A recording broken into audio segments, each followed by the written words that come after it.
This is a pro tips video to go along with Protective Diet's lemon poppy seed muffins or lemon poppy seed loaf. It's lemon season around here. Check out these lemons that I found in my neighborhood.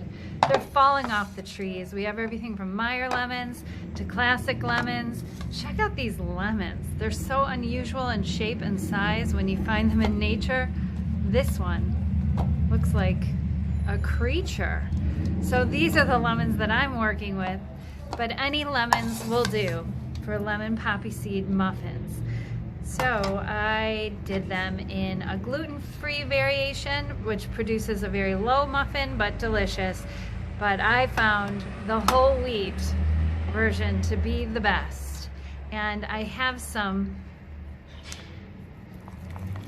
royal icing that I cut in half, and I wanted to give you a pro tip that a quarter cup cut in half is 2 tablespoons. There's 4 tablespoons in a quarter cup.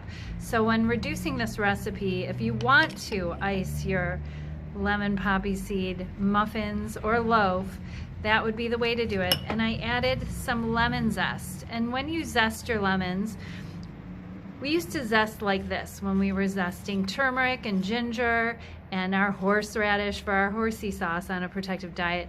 But when zesting lemons, flip it around. Put the side you want to zest up and work your microplane on top of it just like this.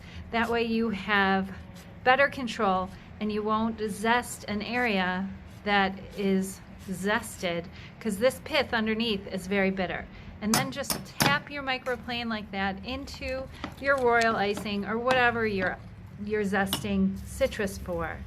And to preserve this lemon, don't just throw this in your fridge. If you want to use this later for the juice, of course, wrap it tightly in some plastic cling wrap, and this will act like the lemon's new skin until you're ready to use the juice.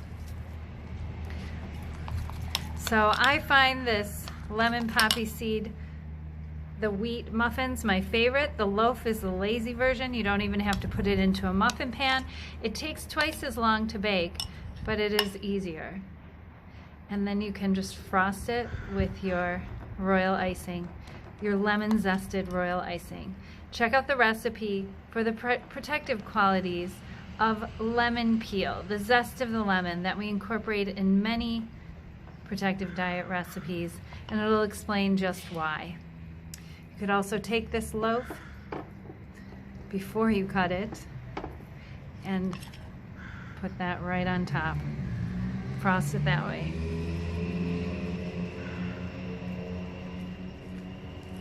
I find that this plain without any icing is my favorite, but this way just adds a little extra touch of more lemon zest. Take care, and I hope you enjoy this recipe on a Protective Diet.